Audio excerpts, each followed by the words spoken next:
دوستوں آج سے ہزاروں سال پہلے جو انسان بستے تھے ان کو یہ لگتا تھا کہ ہماری زمین پوری دنیا سے بڑی ہے۔ یہ بھی مانا جاتا تھا کہ سورج اور باقی جو ستارے ہیں یہ زمین کے گرد چکر لگاتے ہیں۔ اس پر سوال اٹھانے والے کو کڑی سے کڑی سزا دی جاتی تھی۔ ان کا یہ ماننا تھا کہ اس پہ سوال اٹھانا یعنی خدا پہ سوال اٹھانا ہے۔ وقت کے ساتھ ساتھ جیسے ہی سائنس نے جنم لیا ہمیں معلوم ہوا کہ اس کائنات میں ہماری جگہ کہاں ہے۔ ناظرین آج آپ اپنی سبھی پریشانیاں بھلا کر ہمارے ساتھ ارتھ سے لے پوری کائنات کے آخری چھوڑ تک چلیں۔ دوستوں ارتھ سے 400 کلومیٹر اوپر آنے کے بعد کچھ ہمیں ایسا منظر نظر آتا ہے جہاں پر انٹرنیشنل اسپیس اسٹیشن ارتھ کے گیدر چکر لگا رہا ہے۔ انسانوں کا بنایا گیا اسپیس میں سب سے بڑا اسٹیشن ہے جسے آپ نے کئی موویز میں بھی دیکھا ہوگا۔ زمین سے آنے والے راکٹ یا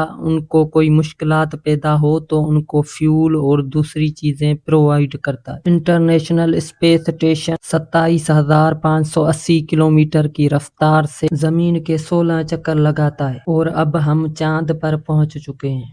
چاند سے زمین کا نظارہ کچھ ایسا دکھائی دے گا اور یہاں سے زمین اتنی خوبصورت نظر آتی ہے۔ کہا جاتا ہے آج سے 4,000 سال پہلے ہماری زمین سے ایک ایسا ہی چاند جتنا ٹکڑا ٹکرایا تھا جس سے زمین میں سے بہت بڑی تباہی ہوئی تھی اور اس سے نکلنے والا ملبہ آہستہ آہستہ مل کر ایک چاند بن گیا۔ چاند پر جو بھی نشانات یا جو بھی انسان گئے ہیں ان کے پیروں کے نشانات آج تک وہاں پہ موجود ہوں گے کیونکہ چاند پر ایٹماسفیئر ہے ہی نہیں۔ اور اب ہم پہنچ چکے ہیں زمین سے دور 61 کلومیٹر دور ایک پلینٹ پر جس کا نام ہے وینس۔ کہا جاتا ہے کچھ ارب سال پہلے وینس پر بھی پانی موجود تھا اور یہ ہماری زمین جیسا دکھائی دیتا تھا۔ وینس پر جو پانی تھا وہ آہستہ آہستہ گرمی کی وجہ سے بھاپ بنتا گیا اور ایک ایسا افیکٹ ہوا کہ وہاں پہ آج کل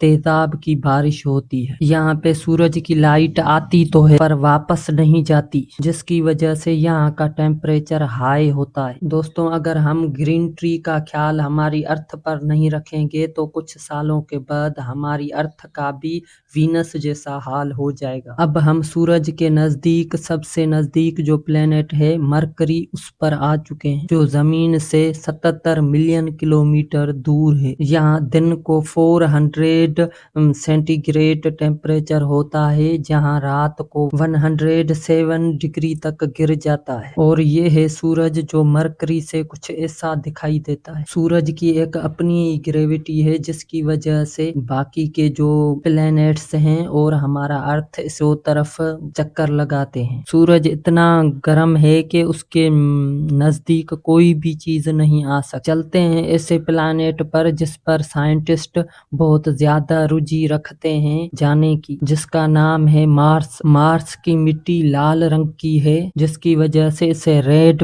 پلینٹ بھی کہا جاتا ہے۔ زمین کے بعد کہاں پہ زندگی گزارنے کے لیے کہا جائے تو مارس کا ہی نام آتا ہے۔ کہا جاتا ہے کہ ماضی میں بھی یہاں سمندر، جھیلیں اور تالائیں اور یہ سبھی چیزیں تھیں۔ یہی وجہ ہے کہ سائنٹسٹ فیوچر میں یہاں بستیاں بسانے کے لیے کوشش کر رہے ہیں۔ اب اس سے آگے ہونے والا سفر تھوڑا خطرناک ہونے والا۔ آگے آتا ہے ایسٹرائڈ بیلٹ جہاں پہ کئی ایسٹرائڈ سورج کے ارد گرد چکر لگاتے ہیں۔ یہاں پہ اتنی بڑی بڑی چٹانیں ہیں جہاں پہ کوئی چھوٹا سا شہر بھی بتایا جا سکتا۔ یہ سبھی ایسٹرونٹس مل کر ایک پلانٹ بھی بنا سکتے تھے پر ان کو ایک بڑی کشش نے الگ کر کے رکھا اور وہ پاور تھی اس کا نام ہے جوپیٹر۔ جوپیٹر کی گریوٹی نے انہیں کو آپس میں مرج ہونے نہیں دیا۔ باقی سبھی پلانٹس کو ملا دیا جائے پھر بھی وہ جوپیٹر کا مقابلہ نہیں کر سکتے۔ جوپیٹر اتنا بڑا ہے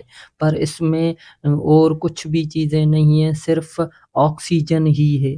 کوئی بھی بندہ اس میں یا کوئی ایسا انسان چلا جائے تو وہ اس گیسوں میں دھستا چلا جائے۔ اس کے بعد آتا ہے سیٹرن۔ سولر سسٹم کا سب سے خوبصورت پلانیٹ کا نام ہے سیٹرن۔ سیٹرن اپنے شاہی چھلوں کی وجہ سے جانا جاتا ہے، جو کہ اس کو چاروں طرف سے گھیرے ہوئے ہیں، جو کہ اس کی سطح سے لاکھوں کلومیٹر اوپر تک پھیلے ہوئے ہیں۔ دوستوں، ہم باتوں ہی باتوں میں اتنا ارتھ سے دور نکل آئے ہیں کہ یہاں پہ ارتھ کا ویو ایسا دکھائی دیتا ہے۔ اور اس سے آگے ہے ویرونس اینڈ نیپچو، جو کہ ارتھ سے کئی بلین کلومیٹر دور ہیں۔ اب ہم اسی جگہ پر پہنچ گئے ہیں جہاں پہ ایک سیٹلائٹ گھومتی نظر آئے گی جس کا نام ہے ویجر 1 اسپیس۔ آپ کو سن کر حیرانی ہوگی، پر انسانوں کی بنائی ہوئی یہ سب سے ایک ایسی اسٹیشن ہے جو کہ سولر سسٹم سے بھی باہر نکل چکی ہے، زمین سے 19 ملین کلومیٹر دور جا چکی ہے، اور اس کرافٹ نے ہمارے سولر سسٹم کے کئی رازوں کو